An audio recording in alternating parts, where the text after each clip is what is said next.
Taking a little look at some of the best free agents on the market, we've got a pretty good idea as to who should go where. Jameis Winston's interesting. I think he's going to go back to New Orleans. I think they'd like to have him back. When he was there, he seemed comfortable.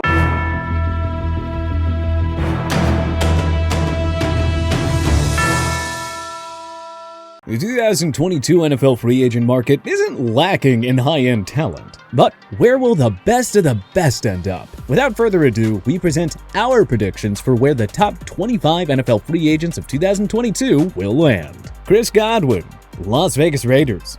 With Tom Brady retired, Godwin may as well chase the money and the opportunity to win elsewhere. The Las Vegas Raiders are in a better situation to win in 2022 than the Tampa Bay Buccaneers, that's for sure. Derek Carr has proven himself to be a top 10 QB. Putting Godwin in this offense, which is now commanded by Josh McDaniels, would make for a ton of fireworks. Davante Adams, Green Bay Packers. The Packers seem to be ignoring Adams so far in free agency, but it would be an absolute shocker if they didn't use the franchise tag on the star wideout. Adams wants to be the highest paid receiver in the NFL, and he deserves to be. But even if the Packers don't feel the same way, it's doubtful that they'll let him walk for nothing. Darren Armstead, Tennessee Titans. The offensive line remains a weak link for the reigning AFC South champions. If they could just fix up the pass protection a bit, the potential for this offense would be limitless. The cap-strapped New Orleans Saints won't be able to give the veteran tackle the mega deal he deserves. That should open the door for the Titans, who can get him on a long-term contract and create a dream duo with Armstead and Taylor Lewan. J.C. Jackson, Arizona Cardinals. Doesn't sound like the New England Patriots are going to give Jackson the lucrative deal he's due for.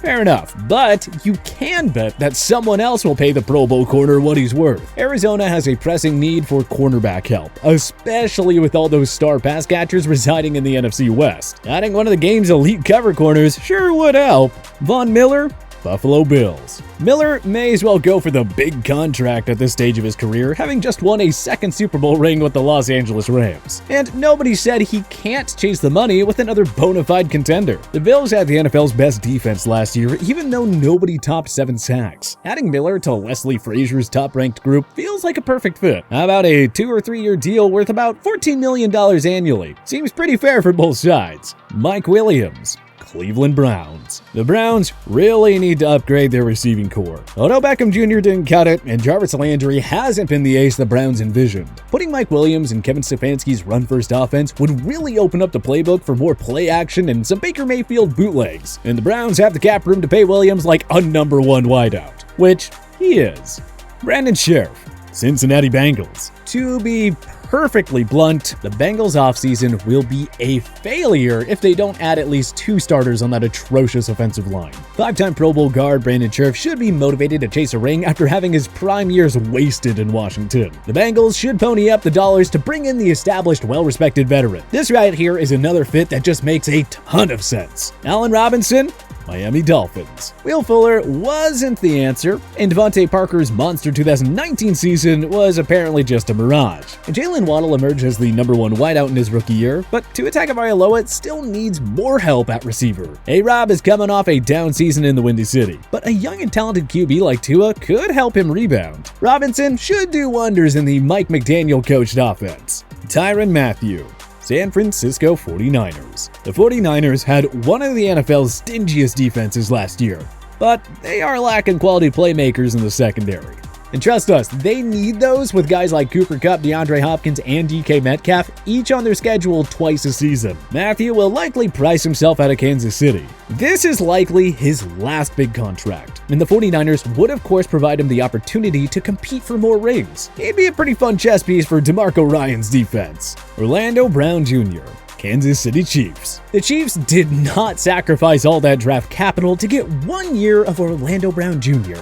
Re-signing him is their main priority this offseason, pure and simple. Named to his 3rd straight Pro Bowl in 2021, Brown was instrumental in fixing up the pass protection for Patrick Mahomes. Franchise offensive linemen don't grow on trees, and the Chiefs have to protect their franchise QB. It would be a stunner if KC somehow let him get to the open market. Mike Gesicki, New York Giants. Evan Ingram is likely a goner in free agency. The Giants need to improve the supporting cast around Daniel Jones, and new head coach Brian Daboll would love a guy like Gesicki in his offense. Gesicki had 73 receptions for 780 yards in 2021. Both career highs. He would be a nice third down security blanket for Jones and a nightmare red zone weapon for opposing defenses to cover. Something the Giants have lacked for quite a while now.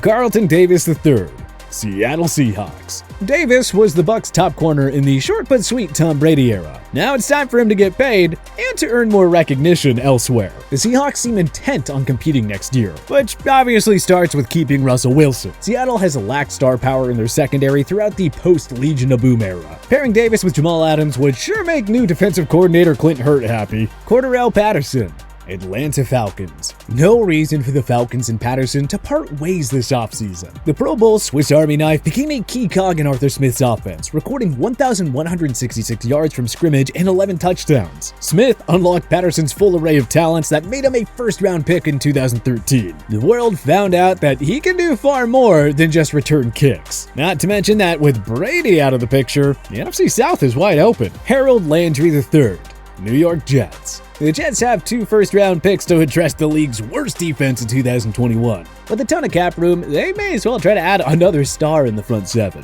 Linebacker Harold Landry is coming off a career year, during which he recorded 12 sacks for the Titans. This wasn't a fluke. Trust us. He also had 9 in the 2019 campaign. Nobody on the Jets topped 6 sacks last year. Adding Landry could change the entire dynamic of this defense. Hassan Reddick, Baltimore Ravens. The Ravens need some pass rushing help following a down 2021 season. Hassan Reddick did well in his prove-it season with the Carolina Panthers, posting 11 sacks after racking up a career-high 12.5 with Arizona the year before. Reddick is an elite pass rusher who can also bolster the Ravens' top-ranked rush D from a year ago. Michael Gallup, Chicago Bears. Darnell Mooney took over as the new lead receiver in Chicago last year. With Allen Robinson set to leave in free agency, the Bears will need to find a suitable replacement. Michael Gallup was an excellent complement to Amari Cooper and CeeDee Lamb in Dallas. If he can put up strong numbers on a crowded Cowboys offense, imagine what he could do as Chicago's number 1 or 2 option. Rob Gronkowski, Cincinnati Bengals. Many just assumed Gronk would retire after Tom Brady decided to call it quits. Instead, it sounds like the future Hall of Famer is keen on chasing more championships with young phenom Joe Burrow. The Bengals are loaded on offense, no doubt. Now, you can never have too many weapons for starters. And secondly, Gronk's power and dominance in the blocking department would be warmly welcomed by Joey B. Bringing in Gronk on a 1 or 2 year deal seems ideal for both sides. Number 87 can still play, so why stop now? Odell Beckham Jr., Los Angeles Rams. Adding LBJ midseason turned out to be a difference maker in the Rams' Super Bowl championship season. The unfortunate ACL tear in the big game will limit his market, so Beckham's best bet may be to return to LA, reset his value, and try to land a big contract in 2023. Plus, Beckham was kind of the perfect fit in Sean McVay's offense. OBJ finally got to play on a contender, and he made the most of it. A wise person once said, "If it ain't broke, don't fix it." Jameis Winston, New Orleans Saints.